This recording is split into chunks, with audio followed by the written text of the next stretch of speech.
નમસ્કાર વિદ્યાર્થી મિત્રો, હું દુધાત ફેનિલ વેટ ડિજિટલ એજ્યુકેશનમાં આપ સૌ વિદ્યાર્થી મિત્રોનું હાર્દિક સ્વાગત કરું છું। આજે આપણે ધોરણ 8 વિષય વિજ્ઞાન તેમાં ચેપ્ટર નંબર 5 બરાબર તો કે શું છે તો કે વનસ્પતિઓ અને પ્રાણીઓનું સંરક્ષણ। તો વનસ્પતિને પણ આપણે સાચવવી પડશે અને પ્રાણીઓને પણ સાચવવા પડશે।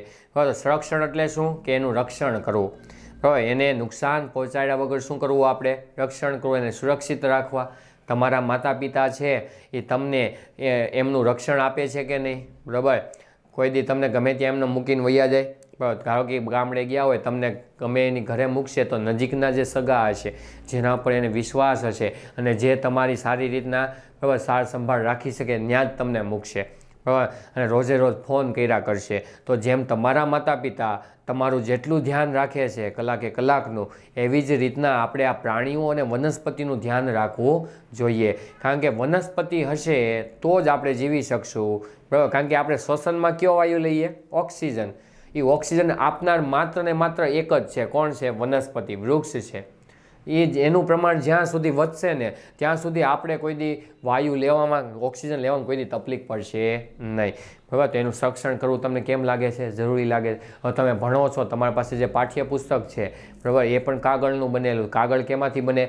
વનસ્પતિમાંથી, બરાબર? તમારા ઘરના જે બારી બારણા છે એ બધા કેમાંથી બન્યા છે? લાકડાના, બરાબર, વનસ્પતિમાંથી। તો દીવાસળી છે એનું જે લાકડું છે કેમાંથી બને છે? વનસ્પતિમાંથી, બરાબર? તો તમે કોઈ પણ સાધન સામગ્રી લઈ લો, એમાં વનસ્પતિનો ફાળો ક્યાંક ને ક્યાંક તમને જોવા મળશે। આપણે જે કાંઈ ખોરાક ખાઈએ છીએ, ખોરાક વગર કોઈ દી ચાલવાનું? ખાધા વગર ચાલશે? તો એ બધો ખોરાક આપણને આપે છે કોણ? વનસ્પતિ આપે છે। તેનું સંરક્ષણ કરવું જરૂરી છે કે નહીં? હા, જરૂરી છે। ચાલો તો આપણે જોઈએ। તો અહીંયા શું કીધું છે? વનસ્પતિઓ અને પ્રાણીઓનું સંરક્ષણ, એટલે એને શું કહેવાય? Conservation of plants and animals, બરાબર? ચાલો તો આપણે ચેપ્ટરમાં આગળ વધીએ। હવે આપણે ધોરણ 7માં જોયું કે બુઝો તેમજ પહેલી એ પ્રોફેસર અહેમદ તેમજ ટીબુ સાથે જંગલનું ભ્રમણ કર્યું હતું। તો યાદ કરો તો ધોરણ 7, બરાબર? તો ધોરણ 7માં તમે ભણી જ ગયેલા છો કે જંગલોનું આપણે સંરક્ષણ કર્યું હતું, બરાબર? જેમાં પ્રોફેસર અહેમદે, બરાબર, જે સાપુતારા નામનું જે અભયારણ્ય હતું, બરાબર, સાતપુડા નામનું, એમાં દરેક જગ્યાએ પંચમઢીમાં, એમાં દરેક જગ્યાએ તમને યાદ હોય તો, બરાબર, બધી અલગ અલગ વનસ્પતિઓ, બરાબર, એના ઉપયોગો, એના ફાયદાઓ, બરાબર, પછી જંગલ હોય તો શું થાય અને જંગલ ન હોય તો શું થાય, એ બધું તમે સમજી ગયેલા જ છો, બરાબર?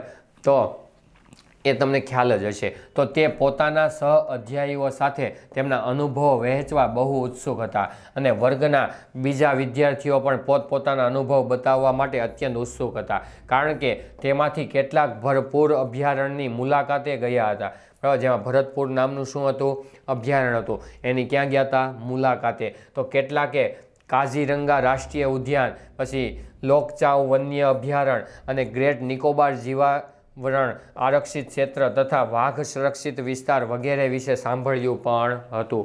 ઘણા ક્ષેત્રો એવા હતા કે જે જોયા હતા અને ઘણા ક્ષેત્ર એવા હતા કે જેને ખાલી સાંભળવું પડે, કારણ કે વાઘ હોય, વાઘ સંરક્ષિત ક્ષેત્ર, અને ત્યાં એને જોવા જવાય, બરાબર? નકર તો ખાઈ જાય આપણને, કાંઈ નક્કી હોય કે હું પૂછે હું તમને ખાવ એમ નહીં, તો એના વિશે ખાલી સાંભળવાનું જ હોય। બધા અખતરા કરવા જરૂરી નથી, અમુક વસ્તુ સાંભળીને પણ માની લેવી જોઈએ। તમને ખબર છે કે અગ્નિમાં હાથ નાખો તો હારાવાટ રહે નહીં, પણ તમે હું કોઈ દી જોયું અગ્નિમાં હાથ નાખ્યો?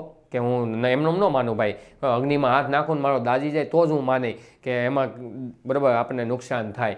તો એવા પછી દરેક અખતરા આપણે કરતા નથી, તો આપણને ખબર જ હોય છે એવું કરાય નહીં, બરાબર?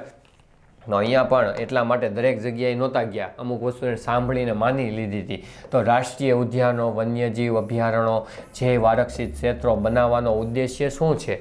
બરાબર, જંગલોની જાળવણી, વનસ્પતિની જાળવણી, વનસ્પતિનું શું કરવું? સંરક્ષણ કરવું, બરાબર? એ તો બધાનો ઉદ્દેશ્ય છે। તો વન નાબૂદી અને તેના કારણો, બરાબર? તો વન નાબૂદી છે, બરાબર, એ કઈ રીતના થાય છે એના કારણો આપણે સમજવાના છે, બરાબર? તો અહીંયા શું કીધું છે? ડિફોરેસ્ટેશન એન્ડ ઇટ્સ, બરાબર, કેઝ્યુઅલ, તો એવી રીતના અહીંયા વન નાબૂદી અને તેના શું આપણે સમજવાના છે? કારણો। ચાલો તો આગળ જોઈએ। તો આપણી પૃથ્વી પર, બરાબર, આપણી પૃથ્વી પર વિવિધ પ્રકારની વનસ્પતિઓ તેમજ પ્રાણીઓ જોવા મળે છે. આપણને તમે શહેરની બહાર નીકળો તોય તમને અનેક પ્રકારની વનસ્પતિઓ જોવા મળે. એમાં ઘણાના આપણને નામય આવડતા હોય નહીં, પણ એના ઉપયોગો તો ઘણા બધા હોય છે. અને પ્રાણીઓ પણ તમને ઘણા બધા જોવા મળશે. બરાબર, તો તેઓ માનવ જાતિની સુખાકારી માટે તેમજ અસ્તિત્વ ટકાવી રાખવા માટે આવશ્યક છે. બરાબર, આ વનસ્પતિ હોય, પ્રાણીઓ હોય. બરાબર, હવે બળદ છે, ગાય છે, ભેંસ છે, ઘેટા બકરા છે, ઊંટ છે. બરાબર, એ બધા આપણને ઉપયોગમાં આવે છે કે નહીં? બરાબર, ઘેટા બકરાના વાળ એ કામમાં આવે, જેનું ઊન બને, જે શિયાળામાં આપણે સ્વેટર પહેરીએ છીએ. બરાબર, એવી જ રીતના ગાય ભેંસ છે એ આપણને શું કરે છે? દૂધ આપે છે. બળદ છે તો ખેતીમાં કામમાં આવે છે, વજનવાળી વસ્તુને એક જગ્યાએ બીજી જગ્યાએ લઈ જાય છે. બરાબર, તો એવા પ્રાણીઓ છે આપણને ફાયદો કરે છે, ક્યારેય નુકસાન કરતા નથી. બરાબર, તો આજે આ સજીવોના અસ્તિત્વ માટે વન નાબૂદી એક મોટો ખતરો બની ગયો છે. કારણ કે વન એટલે કે જંગલ. જંગલમાં કોણ રહે? પ્રાણીઓ રહે. હવે તમે જંગલ જ નહીં રહેવા દો તો પ્રાણીઓ બધા ક્યાં વહી આવશે? શહેરમાં. હવે સિંહ, વાઘ, દીપડો, ચિત્તો એ જંગલમાંથી શહેરમાં વહી આવે. બરાબર, તો આપણા શહેરને જંગલ જેવું બનાવી દે કે નહીં? બહાર નીકળ્યા નથી, મારી નાખ્યા નથી. બરાબર ને? બરાબર, તો આપણે જંગલ જો રહેવા દેશું ને તો આપણે કેવા રહેશું? સુરક્ષિત. પણ જંગલો જ જો કાપી નાખ્યા, વૃક્ષ જ આપણે રહેવા ન દીધા, બરાબર, તો આ બધા જે પક્ષીઓ છે, પ્રાણીઓ છે, પછી શાકાહારીમાં પ્રાણી હોય તોય ભલે, માંસાહારી પ્રાણી હોય તોય ભલે, પછી ભાઈ ક્યાં આવે? તો કે શહેરો તરફ આવે, એટલે કે આપણા ગામડાઓ તરફ આવે. જંગલોમાંથી કેમાં આવશે? ગામડાઓમાં. અને ગામડાઓમાં બધા લોકો રહેતા હોય, પછી ગાય ભેંસ બળદ એના બાંધા હોય, તો એને મારી નાખે, ખાઈ જાય, તો શું થયું? નુકસાન થયું. તો જંગલોને આપણે બચાવશું તો આવા નુકસાનો આપણે ભોગવવા પડશે નહીં, અને આપણે શાંતિથી ગમે ત્યાં હરીફરી શકશું. બરાબર, આ બધા શાકાહારી માંસાહારી જે પ્રાણીઓ છે એની બીક વગર. ક્યારે? જો જંગલો હશે તો આપણે જાણીએ છીએ કે વન નાબૂદી એટલે વનનો નાશ કરીને પ્રાપ્ત જમીનનો અન્ય કાર્યો માટે ઉપયોગ કરવો. બરાબર, તો મોટા મોટા જે કાંઈ પૈસાદાર વ્યક્તિઓ છે એ શું કરતા હોય છે? બરાબર, જંગલોમાંની જમીન છે એ બધી હડપી લે. જંગલો છે એ વૃક્ષો બધા કાપી નાખે અને ત્યાંની જે જમીન હોય ને કારખાનાઓ, ઉદ્યોગો, કોઈ પણ આવી મોટી મોટી વસ્તુઓ છે એની સ્થાપના કરે. તો જંગલો કેવા થઈ ગયા? ઘટતા ગયા. અને ઉદ્યોગો કેવા થતા ગયા? વધતા ગયા. હવે ઉદ્યોગો છે એ શું કરશે? કેમિકલો નદીમાં છોડી દેશે, પછી વાયુઓ છે એના ધુમાડાઓ ઉદ્યોગોના કારખાના એ બધા વાતાવરણમાં મુક્ત કરશે, તો એ નુકસાન જ કરશે. પણ એની જગ્યાએ જો ઓલું જંગલ હોત તો નકરો ઓક્સિજન આપ્યા રાખત, વરસાદને લાવત, બરાબર, પૃથ્વી પર ભેજનું પ્રમાણ જાળવી રાખત, તો ફાયદો ને ફાયદો કરત. બરાબર, પણ અહીંયા શું થયું? નુકસાન થયું. કેવી રીતના નુકસાન થાય? બરાબર, વન નાબૂદી કોના કારણે થાય છે? તો કે વૃક્ષોની કાપણી નીચેના ઉદ્દેશ્યથી કરવામાં આવે છે. તો કે ખેતીવાડી માટે જમીન પ્રાપ્ત કરવી. ઘણા બધા ખેડૂતો લાલચી હોય. બરાબર, ઘણા બધા ખેડૂતો છે એની આસપાસના વિસ્તારોમાં નકરા વૃક્ષો જ ઉગ્યા, એટલે એક પ્રકારનું જંગલ હોય. તો એ વૃક્ષો કાપતા જાય ને એની જમીન કેવી કરતા જાય? વધારતા જાય. તો એને ખાલી જમીન વધારાનો ફાયદો દેખાય છે, પણ પર્યાવરણને થતો નુકસાન દેખાતું નથી. બરાબર, તો ઘર તેમજ કારખાનાઓનું નિર્માણ કરવું. વૃક્ષો કાપીને કાં તો કારખાના બનશે ને કાં તો ઘર બનશે, નવી નવી સોસાયટીઓ બનશે. પણ જંગલ કેવું થઈ ગયું? દૂર થઈ ગયું. બરાબર, પછી ફર્નિચર બનાવવા માટે, બળતણ માટે લાકડાનો ઉપયોગ કરો. હવે ફર્નિચર તો શેનું થાય? લાકડાનું. અત્યારે ફાઇબરના પણ ફર્નિચર થાય છે. લાકડાના શું કામ કરવા જોઈએ? લાકડું પાછું લાંબા સમયે સડી જાય, ઉધઈ પડી જાય, તો પાછું કરવું પડે. એની કરતાં ફાઇબરનું જ પહેલેથી કરી નાખો જઈને. બરાબર, તો કોઈ દી સડવાનું છે.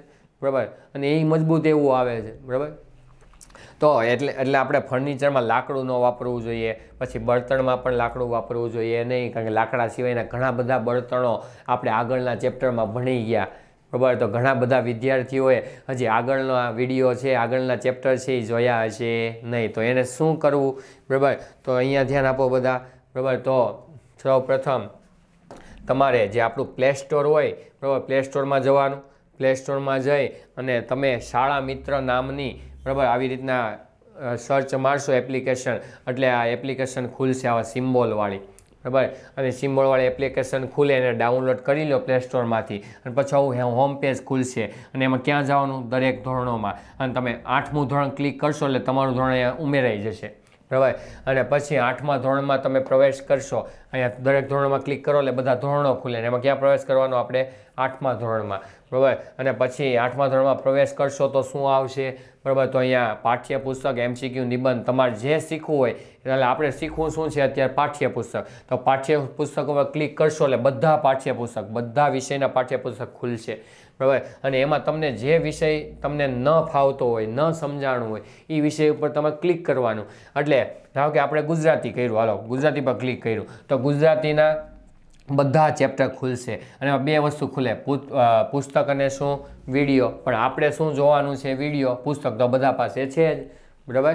તો એવી રીતના વિડીયોમાં જઈ અને પછી એના પર ક્લિક કરો તો અહીંયા શું લખેલું છે આ ખાસ જોજો. બરાબર. વેદ ડિજિટલ એજ્યુકેશન. તો વેદ ડિજિટલ એજ્યુકેશનમાં ક્લિક કરશો એટલે પહેલાં ગુજરાતીનો પહેલો પાઠ છે. આ તો આપણે ગુજરાતી સિલેક્ટ કર્યું હતું, બાકી વિજ્ઞાન સિલેક્ટ કર્યું હોત તો વિજ્ઞાનના બધા પાઠ ખુલત. બરાબર. જે પાઠ તમે સિલેક્ટ કરો એ. અને એક એક પાઠ અલગ અલગ ભાગો દ્વારા ખૂબ જ શાંતિથી વ્યવસ્થિત રીતના બરાબર આપણે વિડીયો બનાવેલા છે. એટલે કે અલગ અલગ ભાગો દ્વારા આખું ચેપ્ટર સમજાવેલું છે. તો પહેલો ટોપિક હશે એ પહેલા ભાગમાં, એના પછીનો ટોપિક બીજા ભાગમાં, એના કન્ટિન્યુ. બરાબર. આપણે સંપૂર્ણ ચેપ્ટર બરાબર દરેક વિષયોના, બરાબર દરેક ધોરણોના, બરાબર દરેક વિડીયો આપણે આવી રીતના વેદ ડિજિટલ એજ્યુકેશન નામની જે એમાં તમને ચેનલ દેખાશે, બરાબર એની અંદર જઈને તમે શાંતિથી વ્યવસ્થિત રીતના સારામાં સારી રીતના ભણી શકશો. એ પણ વગર ફી ભરે. બરાબર. ફી પણ ભરવાની નથી, એકદમ ફ્રીમાં જ્ઞાન મળશે તમને. બરાબર. તો આવી ફેસિલિટી તમને કોણ આપે? ઘરે બેઠા બેઠા. બરાબર. તો આવી રીતના તમે આગળના જે ચેપ્ટર છે એને પણ તમે જોઈ શકશો. ચાલો, તો આવી રીતના આ વન બરાબર નાબૂદી છે એના આ કારણો થયા. બરાબર. 2 માર્કનો પ્રશ્ન કે વન નાબૂદીના કારણો જણાવો. આ બધા કારણો કોના છે? વન નાબૂદીના.